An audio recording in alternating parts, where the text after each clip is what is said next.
brought to you by Silver Pumps. Top quality और consistent performance के लिए सिर्फ सिल्वर पंप्स नाम याद रखना। यह कि नीतीश कुमार मुसलमानों को ठगने का काम करते हैं, धोखा देने का काम करते हैं, मुसलमानों के साथ अन्याय करते हैं और मुसलमानों को वोट बैंकिंग समझते हैं, मुसलमानों को अपना बदवा मजदूर समझते हैं। लेकिन उनके पार्टी के ही नेता ललन सिंह हैं जो मुसलमानों के खिलाफ और वक्फ बोर्ड के खिलाफ लगातार जहर उगलने का काम किया है। हम लोगों ने बहुत बर्दाश्त किया, लेकिन अब हम लोग बर्दाश्त नहीं किया और उनकी उल्टी गिनती शुरू हो चुकी है। जब जब मुसलमान जागा है तब तक बिहार का सत्ता हिला है और मुसलमान जाग चुका है। नीतीश कुमार को इस बार गद्दी छोड़ना पड़ेगा, किसी भी हाल में उनको गद्दी छोड़ना पड़ेगा। ये अल्पसंख्यक समाज अगर वक्फ बिल संशोधन बिल को वापस नहीं लिया जाता है।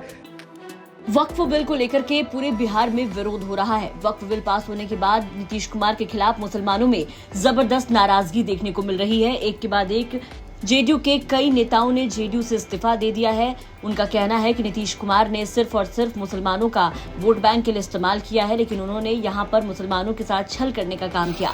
इस बीच अब मुजफ्फरपुर में जेडीयू के मुस्लिम नेताओं ने वक्फ संशोधन बिल के विरोध में एक तरफ जहां नारेबाजी की और पद से इस्तीफा दिया, वहीं दूसरी तरफ नीतीश कुमार को चेतावनी भी दे डाली है।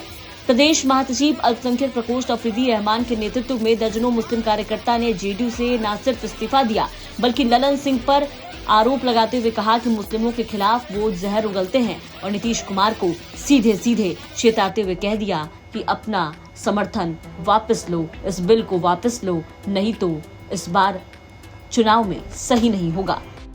विरोध किया है और स्टार पार्टी का भी इमारत शरिया ने विरोध किया है, वो एकदम सही था और हम लोग को एहसास हो गया कि नीतीश कुमार मुसलमानों को ठगने का काम करते हैं, धोखा देने का काम करते हैं, मुसलमानों के साथ अन्याय करते हैं और मुसलमानों को वोट बैंकिंग समझते हैं, मुसलमानों को अपना बदवा मजदूर समझते हैं।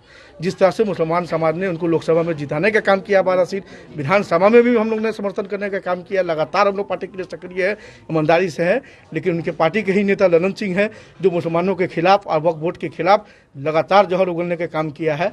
हम लोगों ने बहुत बर्दाश्त किया, लेकिन अब हम लोग बर्दाश्त नहीं किया और हम लोग ने आपसी बैठक करके जो भी कार्यकर्ता मुजफ्फरपुर में जेडीयू के टीम है, जो मैं पूर्व में जिला अध्यक्ष भी रह चुका हूँ, जो लोग सेक्टर अध्यक्ष है, वार्ड अध्यक्ष है, उपाध्यक्ष नगर के, उन लोग के साथ मैंने बैठक किया, निर्णय लिया और मैं प्रदेश महासचिव हूँ अल्पसंख्यक प्रकोष्ठ में।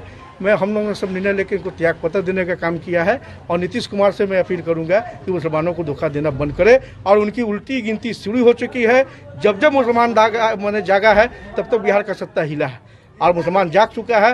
नीतीश कुमार को इस बार गद्दी छोड़ना पड़ेगा, किसी भी हाल में उनको गद्दी छोड़ना पड़ेगा। ये अल्पसंख्यक समाज अगर वक्फ बिल संशोधन बिल को वापस नहीं लिया जाता है तो हम लोग पूरे देश, पूरे जिला, पूरे बिहार, पूरे देश में हम लोग का धरना होगा, हम लोग प्रोग्राम करेंगे। जहाँ तक होगी हम लोग की जो उलमा है उनका जो भी आदेश होगा हम लोग पालन करेंगे, हम लोग प्रदर्शन करेंगे। कितने लोगों ने आज हम लोग ने सैकड़ों लोगों के साथ हम लोग ने वक्फ बोर्ड के खिलाफ जो चल रहा है हम लोग ने बैठक की है, सैकड़ों लोग ने इस्तीफा देने का काम किया है। उमेश कुशवाहा को चिट्ठी भेजने का काम हम लोग कर रहे हैं। मैं प्रदेश महासचिव माइनॉरिटी का था, जेडीयू का, लगातार मैं 2-3 प्रकोष्ठ का जिला अध्यक्ष भी था, सक्रिय भी था। अब आगे चुनाव भी है तो किस तरह हम लोग जो है आपसी बैठक, जो जिस पार्टी जो मुसलमानों की बात करेगी, सेकुलरिज्म की बात करेगी, हिंदू मुस्लिम की एकता की बात करेगी, मोहब्बत की बात करेगी, दोनों समाज को लेके चलेगी, जो बांटने का काम नहीं करेगा, कांटा बोने का काम नहीं करेगा, वैसे लोग को हम लोग देश से लेके और बिहार से लेके जिला में हम लोग जिताने का काम करेंगे। और जो नफरत भी ताकत है, जो नफरत फैलाती है, जो एकता को तोड़ने का काम करती है, वैसे लोग को हम लोग उखाड़ फेंकने का काम करेंगे।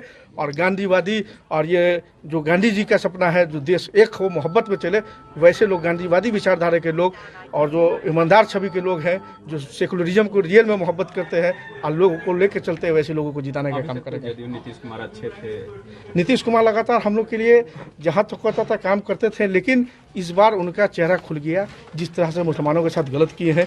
क्योंकि बताया जा रहा है वक्फ बोर्ड संशोधन बिल में ये हमारी पर्सनल, देश आज़ाद होने से पहले भी वक्फ कमेटी थी, देश आज़ाद होने के बाद भी जो हमारे पूर्वजों हैं उनकी ज़मीन है, जिसमें कब्र है, ईदगाह है, नमाज है, ये धर्म की बात है, उसमें हम लोग नमाज पढ़ते हैं। बहुत ऐसी ज़मीन है जिसकी कागज़ दीमक खा गया या बाढ़ आया, गाँव एरिया है, बाढ़ में कागज़ बह गया, क्या उसकी ज़मीन की कागज़ आप मांग रहे हैं? आप हम लोग के नागरिकता पर बने, हम लोग के ज़मीन की कागज़ मांगते हैं, कभी नागरिकता की कागज़ मांगते हैं, कभी 3 तलाक भी लाते हैं। क्या आप खेल मजाक कर लिए? आपको मालूम नहीं कि ये कौम, मुसलमान कौम कितनी आज़ादी देश में कुर्बानी दी है, कितने सारे लोग शहीद हुए हैं। क्या जो बिस्मिल्लाह खां है, जो मौलाना APJ अब्दुल कलाम जो उन्होंने मिसाइल बना के दिया, क्या उनकी रूह को, उनकी आत्मा को कितनी शर्म आती होगी कि हमारे समुदाय के लोग जिस देश के लिए हम लोग ने लहू बनाया, उस देश में हमारे समाज के लोगों को प्रताड़ित किया जा रहा है, परेशान किया जा रहा है। कभी लव जिहाद के नाम पर परेशान किया जाता है, कभी मंदिर मस्जिद के नाम पर परेशान किया जाता है, कभी नमाज पढ़ने के नाम पर परेशान किया जाता है, कभी वक्फ बिल ला के परेशान किया जाता है, कभी NRC ला के परेशान किया जाता है, कभी तलाक का बिल ला के परेशान किया जाता है। अब मुसलमान नहीं सहेगी, उसके लिए जहाँ तक कि हम लोग की लड़ाई होगी, हम लोग लड़ाई लड़ने का काम करेंगे। मुसलमान जश्न भी मना रहे थे इस बिल पर। वो सब जो है भाजपा के द्वारा एजेंट है, नकली मुसलमान है। कुछ मुसलमान को पैसा दे के इस तरह का काम किया गया है। हमारे जो भी इदारे हैं, जो भी उलमाए दीन है, जो भी मुसलमान के प्रति अच्छे लोग हैं, खुलेआम विरोध कर रहे हैं। पार्टी में भी रह के भी लोग विरोध कर रहे हैं। जो प्रतिष्ठ हैं, जो लगातार पार्टी में हर पार्टी के सेकुलरिज्म पार्टी के लोग इस्तीफा देने का दौर शुरू हो गया है। जो भी हमारे मर्ते सरिया के हेड, उन्होंने भी विरोध किया है। All India Muslim personal law board ने भी, जो भी मुस्लिम के हमायती हैं, सब लोग ने विरोध करने का काम किया है। और जो मुसलमान के साथ खड़ा है, अल्पसंख्यक समाज उसके साथ खड़ा है। जो एकता की बात करेगी, हम लोग उनके साथ हैं। वक्फ संशोधन बिल का समर्थन कर जेडीयू पार्टी इसे मुसलमानों के हित में बता रही है, तो वहीं जेडीयू के मुस्लिम नेता इसे मुस्लिम विरोधी कदम बता रहे हैं। और ऐसा कहते हुए नीतीश कुमार का पुरजोर पूरे बिहार में मुस्लिम नेता विरोध करते हुए नजर आ रहे हैं। इसी बीच अब मुसलमानों ने नीतीश कुमार को चेतावनी भी दे डाली है। देखना होगा कि नीतीश कुमार पार्टी में मचे इस भगदड़ पर कैसे डैमेज कंट्रोल करते हैं। मुजफ्फरपुर से मणिभूषण शर्मा की रिपोर्ट, बिहार तक।